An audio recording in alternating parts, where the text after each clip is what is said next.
세자로 삼으려고도 했었던 것입니다.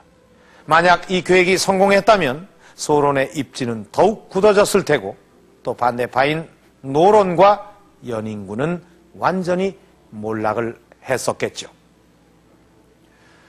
그런데 이 같은 상황을 완전히 뒤집는 사건이 바로 경종의 죽음이었습니다. 이로 인해 궁지에 몰렸던 연인군은 왕위에 올랐고 노론 또한 다시 정권을 잡을 수 있었던 것입니다. 이처럼 왕위를 둘러싼 당파 간의 음모가 계속됐던 당시의 상황, 그리고 경종의 죽음으로써 뒤바뀐 노론과 소론의 운명, 바로 이것이 경종 독살설의 또 다른 이유였습니다.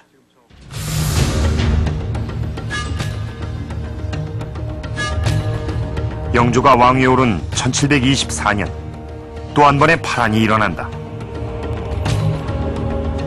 즉위한 지 4개월 만에 영조는 자신을 역적으로 몰았던 소론 강경파 김일경과 목호룡을 처형한다. 이것은 을사환국이란 또 다른 사건으로 이어졌다. 정권은 또다시 소론에서 노론으로 넘어가고 만다.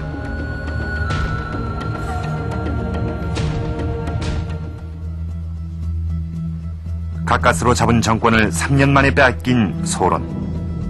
그들에게 경종의 죽음은 그만큼 뼈아픈 일이었다. 경종 독살설은 바로 이 같은 상황에서 불거져 나왔다. 실록에 따르면 이 같은 소문의 최초 근원지는 담양부사 심유현이다. 심유현은 경종의 첫 번째 왕비인 단의 왕후의 동생으로 경종의 시신을 직접 볼 수 있었던 몇 안 되는 사람이었다. 그런 그가 경종 독살설을 제기했고 이것은 삽시간에 전국으로 퍼졌던 것이다. 그런데 이 심유현은 바로 소론이었다. 그의 이름은 영조 4년 이인좌의 난이 일어났을 때도 등장한다. 반란의 주모자 가운데 하나였던 것이다. 그리고 심유현과 함께 역모를 일으켰던 사람들은 대부분이 소론, 그 중에서도 강경파였다. 영조가 왕위를 계승하고 소론이 축출되고 노론이 다시 정권을 잡으면서 권력에서 소외된 소론 일파가 일으킨 그러한 난이었습니다. 당시 소론 중에서도 좀 과격한 그러한 세력을 준소라고 불렀습니다. 이 준소의 핵심이 김일경이라는 사람이었는데 김일경이 영조 초에 처형되면서 그 일파에서 대단히 이 불만을 품게 되었고 그래서 전국에 유언비어를 유포시키면서 이 난을 조직하게 되었던 것입니다. 그런데 소론의 이 같은 움직임에 충격을 받은 영조는 당쟁의 금지를 선언한다. 노론이 이인좌의 난을 소론 탄압의 기회로 삼으려 하자 이를 막고 나선 것이다. 당파 싸움의 가운데서 역적의 혐의까지 받았던 영조는 당쟁의 피해를 절감하고 있었다. 그래서 노론과 소론을 고루 등용하는 탕평책을 통해 정치보복의 악순환을 끊으려 했다. 두루 사랑하고 당파를 가르지 않는 것이 군자의 마음이요 그러지 않는 것은 소인의 생각이다. 영조가 세운 탕평비에 새겨져 있는 이 글귀엔 당쟁을 막으려는 영조의 마음이 그대로 드러나 있다.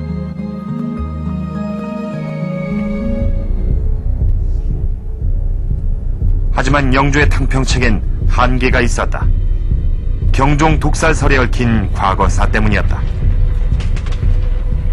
즉위 17년, 영조는 신유대훈을 발표한다.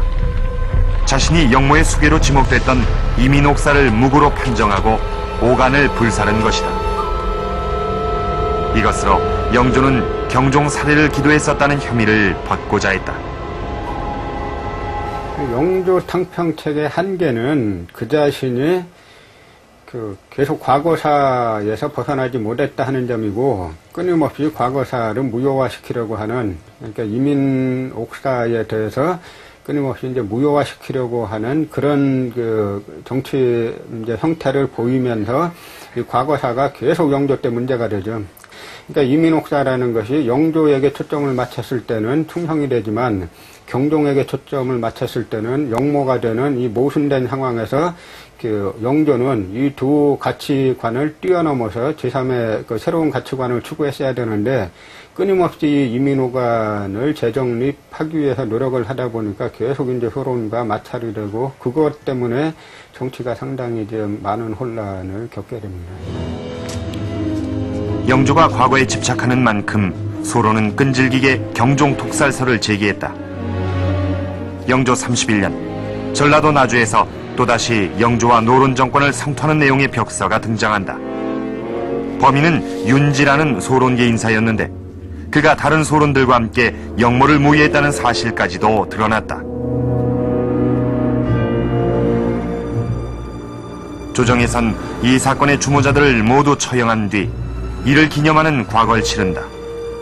그런데 바로 이 자리에서 또 다른 사건이 발생한다. 누군가가 답안지에 정부를 비방하는 글을 써낸 것이다. 수많은 소론계 인사들이 범인으로 지목돼 끌려왔다.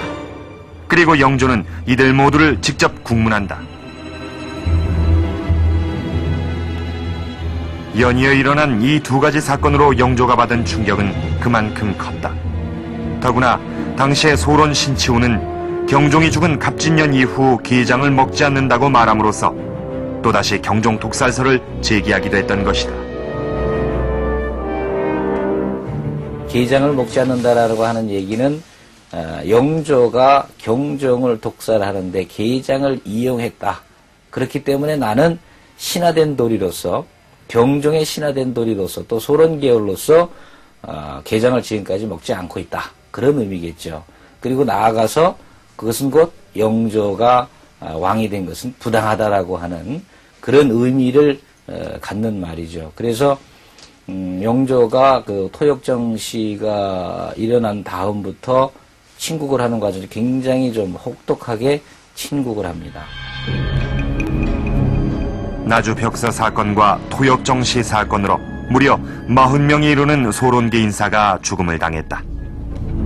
죄를 자백하고 처형된 사람도 있었지만 국문 과정에서 고문을 못 이겨 죽은 사람도 많았다.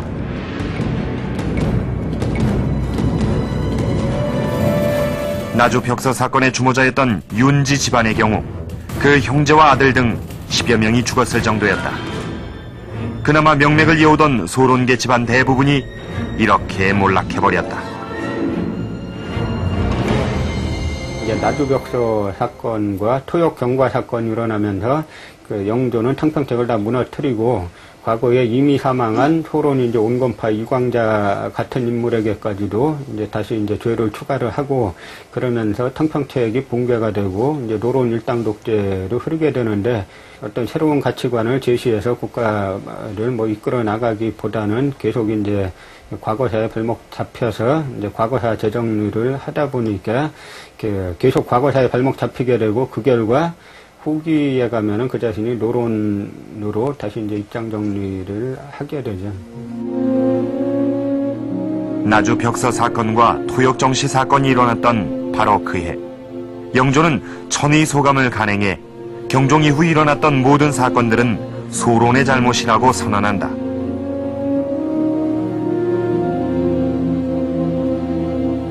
영조는 이 책에 경종이 죽음 당시에 먹었던 게장은